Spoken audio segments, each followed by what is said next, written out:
Olá, pessoal! Bom dia! Tudo bem com vocês? Eu me chamo Rafaela e hoje eu vou apresentar para vocês uma videoaula sobre distribuição normal ou gaussiana. Eu faço a matéria termoestatística, minha professora é a Kaline Coutinho. Então, para começar, eu queria trazer para vocês os tipos de variáveis que a gente tem em probabilidade estatística, que basicamente são duas, tá bom? A variável discreta é aquela onde a gente tem um número contável de valores, ou seja, números inteiros. E o exemplo que eu trouxe para vocês é o número de bactérias do leite. Então, a gente pode ter 10 bactérias, 20 bactérias, 30 bactérias, mas a gente nunca pode ter meia bactéria, um terço de bactéria, um quarto de bactéria, tudo bem? E o outro tipo são as variáveis contínuas. É aquela variável onde a gente tem um número infinito de valores. É aquela variável onde varia do menos infinito até o mais infinito, ou seja, são os números reais. E o exemplo que eu trouxe para vocês é a pressão arterial de uma pessoa. Beleza? E outro conceito que eu quero relembrar com vocês é o conceito de probabilidade. Então, quando a gente joga uma moeda para cima, a gente tem 50% de chance de cair cara e 50% de chance de cair coroa. Quando a gente soma esses dois eventos independentes, essa probabilidade tem que ser necessariamente igual a 100%, tá bom? Ou igual a 1, como está representado aqui. Outro conceito importante que eu quero trazer para vocês é que a probabilidade de um evento ocorrer sempre tem que estar entre 0 e 1, entre 0 e 100%. Não existe 200% de chance de cair cara, não existe menos 45% de chance de cair coroa, beleza? Não existe. Sempre tem que ter 0 e 100% de chance. Agora vamos entrar no assunto de distribuição qualquer, beleza? Então, uma distribuição qualquer está relacionada ao conceito de classificação e ordenamento de determinados dados. Então, a gente pode pensar em como esses dados se apresentam ao distribuir eles em uma faixa e observar sua frequência. O exemplo que eu trouxe para vocês é esse gráfico aqui. Beleza? Esse gráfico está fazendo referência à altura de plantas em um jardim botânico. Então, por exemplo, aqui, né, a gente tem o pico do gráfico, onde a grande parte das plantas tem 30 centímetros, e já aqui no finzinho, né, beirando entre 90 e 100 centímetros, tem pouquíssimas plantas, beleza? E aí, a gente tem essa curva aqui, que está sendo uma distribuição qualquer. Agora, né, depois que a gente aprendeu que é uma distribuição qualquer, a gente vai aprender a distribuição gaussiana. A distribuição gaussiana tem vários nomes: distribuição de Laplace-Gauss, distribuição de Gauss, distribuição normal, beleza? E é devidamente aos criadores dela, que foram 3 pessoas. Foi o Abraham Vre, o Pierre Laplace e o próprio Gauss, beleza? E não existe só a distribuição gaussiana na natureza, existem outros tipos, como a distribuição binomial e a distribuição de Poisson. Afinal, o que é uma distribuição gaussiana? É simplesmente a distribuição mais importante da física e da matemática. Então, essa daqui é a carinha dela. A gente pode perceber que ela começa pequenininha, ela vai subindo, subindo, subindo, até que ela chega num pico. Depois desse pico, ela vai descendo, descendo, descendo, descendo, e fica pequenininha de novo. Beleza? Essa curva também é conhecida como bell curve, ou seja, uma curva em formato de sino, justamente por conta desse formatinho que ela tem, beleza? E sobre essa distribuição, o que a gente pode falar? Que essa distribuição, ela é perfeitamente simétrica em relação à média μ. A média, ela está exatamente localizada no centro da curva, tudo bem? Aqui no pico, a gente tem a média. E olha só que legal, a média é igual à moda, que é igual à mediana. E essa curva, ela é unimodal, só possui uma única moda, que é justamente o μ. E sempre a área abaixo da curva é igual a 1. Por isso que eu trouxe com vocês aquela ideia de probabilidade. Por quê? Porque através dessa distribuição gaussiana a gente consegue calcular a probabilidade, tudo bem? A gente vai resolver um exercício no final da aula e vocês vão ver como funciona isso. Outra coisa. É possível encontrar a probabilidade de um evento ocorrer analisando algum intervalo dessa curva e usando a integral. Só que hoje a gente vai aprender um outro jeito, tá bom? A normalização. Vocês vão gostar bastante. Sobre os pontos de inflexão dessa curva, eles são utilizados usando o sigma. E o sigma tá bem aqui, ó. Sigma, sigma, sigma, beleza? que é o sigma? O sigma é aquele cara que dá a largura da curva, tá bom? E além de tudo, o sigma é o nosso desvio padrão. Isso é super importante, beleza? O mi é a média e o sigma é o desvio padrão, beleza? E outra coisa muito importante que a gente tem aqui é a área embaixo da curva. Então, desse ponto de inflexão até a média, né? Se a gente vê a área, tá exatamente o que está escrito aqui, 34,1%. Do outro lado, como é simétrico, a gente vai ter mais 34,1%, ou seja, 68,2%. E assim por diante. A gente pode fazer isso com toda a curva, tá bom? No final disso tudo, essa curva tem que ter uma área igual a 100% ou extremamente aproximada a isso, porque às vezes ocorrem pequenos erros, beleza?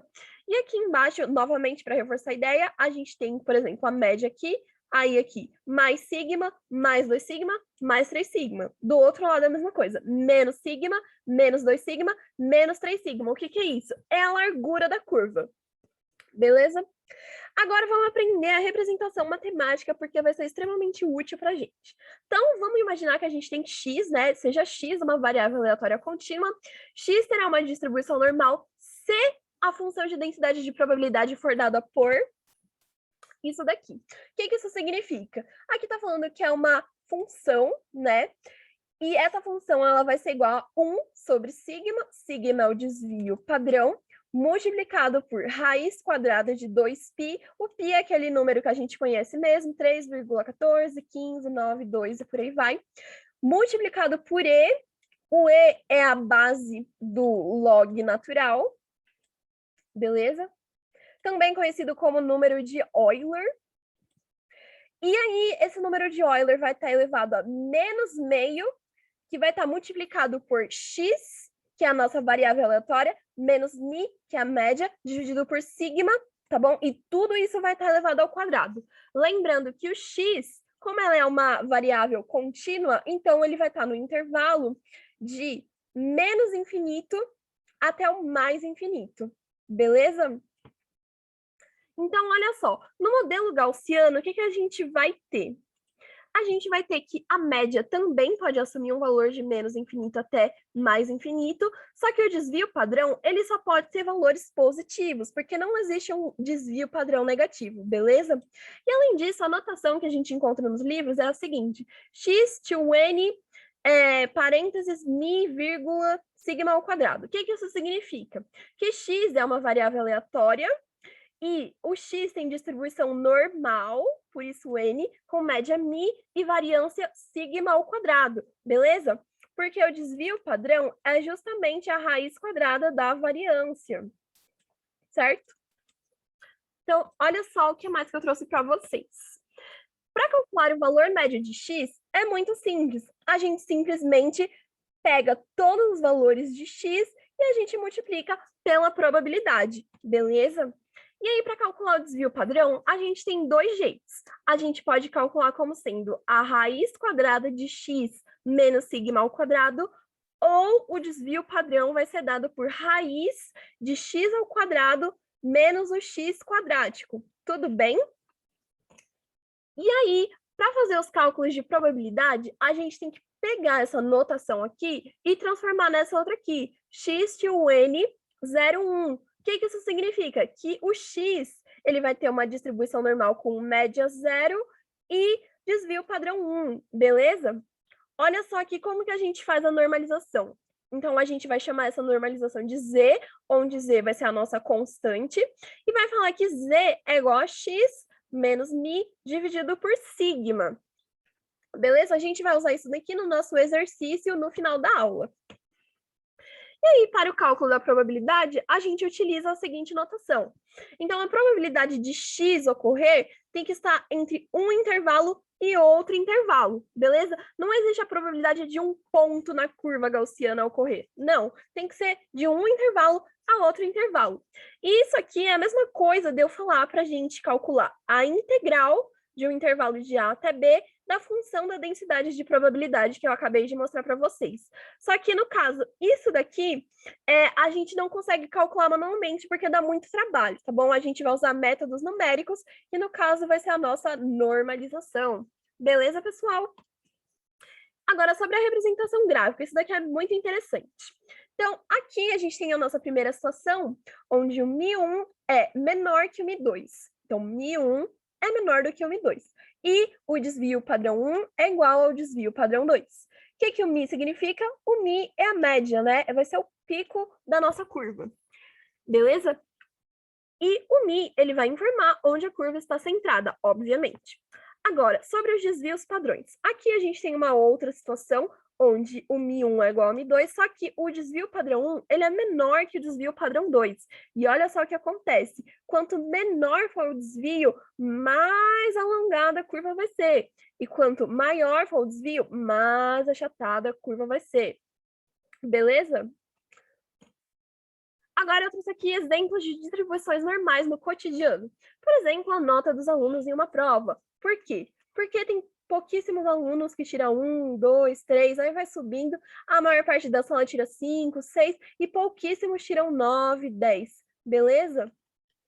Esse aqui é um exemplo que eu trouxe para vocês. Mas eu trouxe outros também, como altura de uma população, número de sapatos de uma população, distribuição de renda de uma população e muitos outros, beleza? E qual que é a relevância da distribuição gaussiana?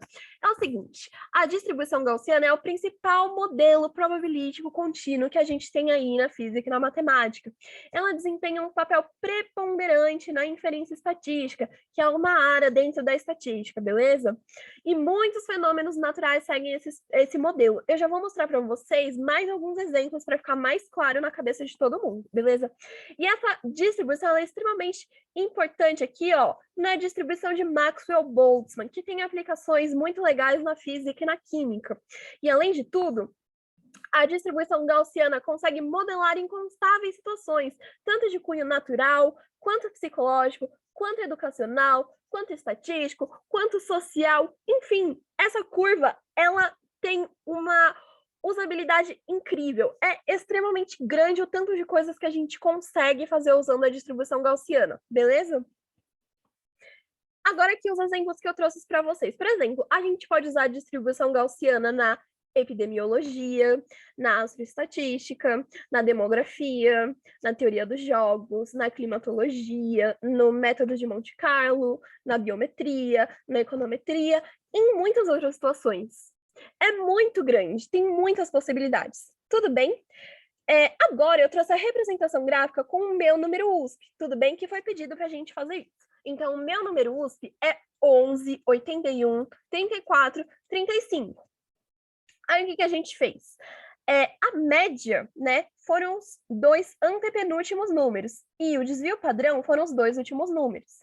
E aí, eu plotei nessa calculadora da Universidade Federal do Paraná, e ela me gerou esse gráfico aqui, onde a gente tem o pico do gráfico, né, ou seja, o mi é a média, vai 34, e aqui o desvio padrão, ou seja, aquele que demonstra a largura do gráfico, é em 35, certo? Então, esse daqui é o primeiro gráfico. E esse número que aparece aqui é o nosso fator de normalização, ou seja, é o Z. Ele está valendo 0,0142.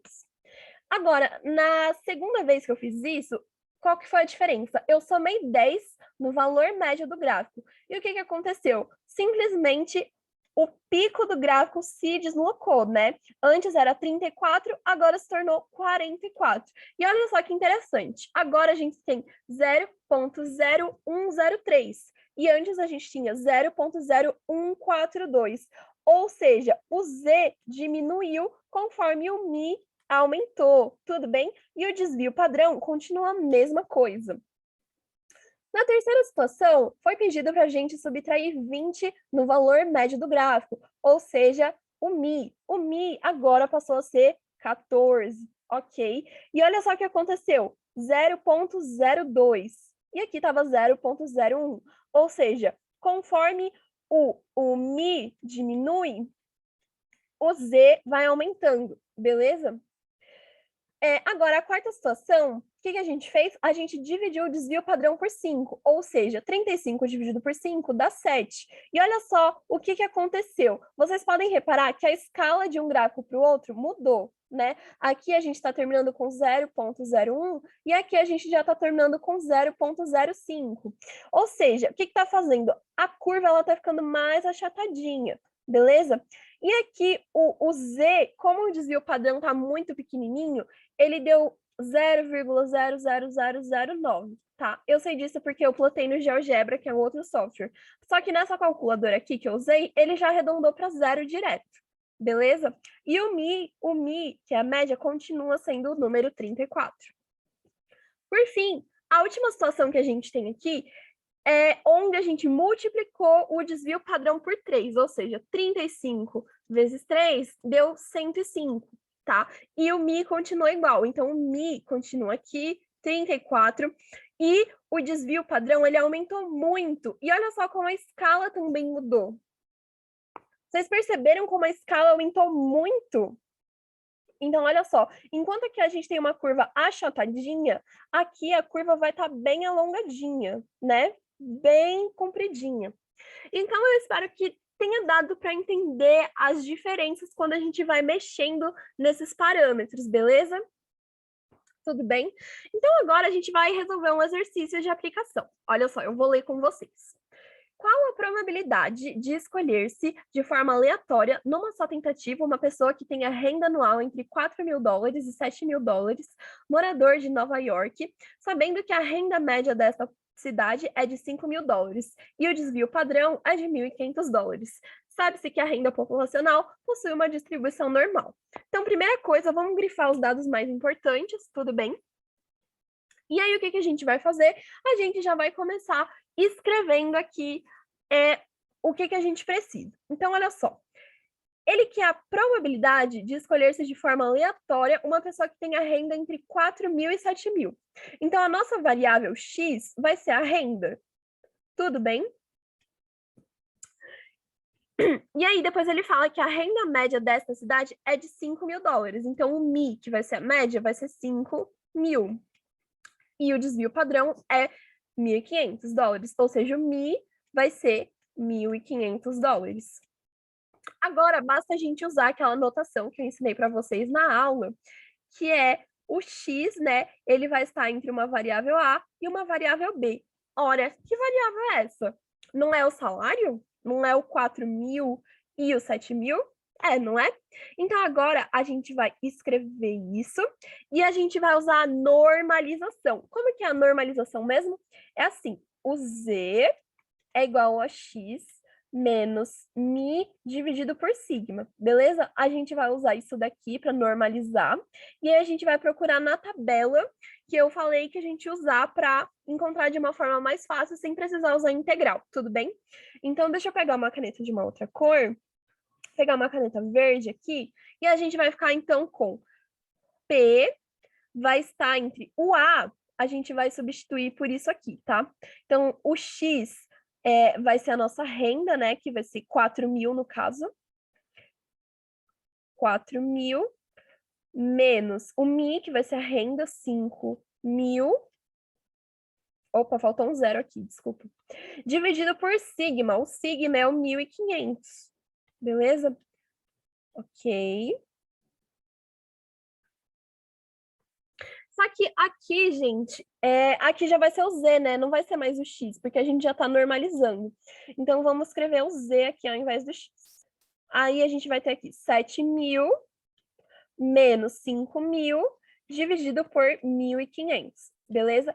Agora, falta um zero de novo. Agora é só a gente resolver essa continha. 4.000 menos 5.000 é menos 1.000, dividido por 1.500. 7.000 menos 5.000 é 2.000, dividido por 1.500. Beleza? Então, vamos cortar esse zero com esse zero, esse zero com esse zero. Menos 10 dividido por 15. Se eu divido por 5 em cima e 5 embaixo, vai ficar menos 2 dividido por 3, né? E 2 dividido por 3, isso daqui vai dar 0,6666. Só que eu vou arredondar para 0,67. Beleza? E aqui eu vou fazer a mesma coisa. Corta esse zero com esse zero com esse zero, fica 20 dividido por 15. 20 dividido por 15, eu vou simplificar também, então vai ficar 4 por 3, né? 4 dividido por 3, isso aqui dá 1,333333. De novo, vou arredondar só para 1,33. Agora que a gente já tem isso daqui, agora fica mais fácil para a gente. Por quê?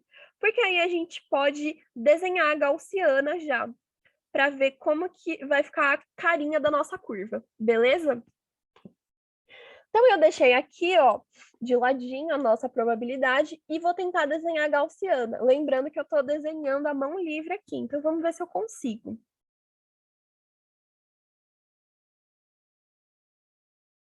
Tudo bem, ficou um pouco feia, mas é só para a gente ter essa representação gráfica. Mas aí na casa de vocês, vocês podem desenhar com régua, compasso, tudo bonitinho, tá? Então, a média, gente, sempre vai ser 0, lembra? E aí o desvio padrão sempre vai ser 1. Então, a gente vai ter um ponto de inflexão aqui, um ponto de inflexão aqui. E aí, ó, vamos colocar esse ponto aqui, 1,33. Se 1 tá aqui, 1,33 tá um pouquinho mais para baixo, né? Então, deixa eu pegar outra cor para desenhar. Vou pegar um roxo.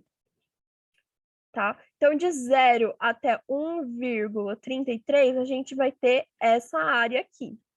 Agora, outra área é menos 0,67. Então, se o 1 tá aqui, o 0,67 vai estar mais ou menos por aqui, né? Então, eu também vou pintar essa área do gráfico. Então, tudo bem? É essa área colorida que a gente quer. E como que a gente vai fazer para encontrar ela? A gente vai olhar nessa tabela aqui de distribuição normal, tá bom? Então, a primeira coisa que a gente vai ver é essa coluna aqui. Aí a gente vai achar... Vamos achar primeiro o 0,67, né? Então, primeiro a gente vai achar o 0,6. 0,6 e depois o 7. O 7 vai estar aqui nessa linha de cima, beleza? Então, a gente vem. Aonde eles se cruzarem é o valor que a gente vai precisar. No caso, é 0,2486. 0,2486, tá bom? E aí, a gente vai somar com a área que vai de 0 até 1,33. Então, 1,3 está aqui, e o outro número que a gente precisa encontrar é o 3, né? O 3 está aqui. Então, cruzando esses dois números, a gente tem, então, 0,482. Fazendo a soma disso, vai dar 6 mais 2, 8, 8 mais 8, 16, sobe 1, 4 mais 1, 5 mais 0, 5, 2 mais 4, 6, 0 mais 0, 0, bota uma vírgula aqui. Beleza, pessoal? E o que isso significa, então? Portanto, essa vai ser a nossa probabilidade. Sério, professora? Uhum. Sério, pessoal. É só a gente fazer assim, ó. Isso aqui é a mesma coisa que eu falar 65,68%. Então, a resposta para esse nosso problema é exatamente essa. A gente tem 65,68% de chance de escolher-se de forma aleatória, numa só tentativa, uma pessoa que tem uma renda anual entre 4 mil e 7 mil dólares, né? Sabendo que a renda média dessa cidade é 5 mil dólares e o desvio padrão é de 1.500. E esse valor aqui corresponde a essa área do gráfico que a gente pintou. Beleza? Esse gráfico aqui foi a nossa curva gaussiana. Beleza? Então, esse exercício foi muito bom para a gente aprender diversos conceitos diferentes e aplicar eles. Sem precisar de integral, hein? Então é isso, pessoal. Muito obrigada para quem assistiu até aqui, tudo bem? Para quem precisar, meu e-mail está aqui, rafaelaxbueno@usp.br. E é isso, muito obrigada pela presença de todos nessa aula.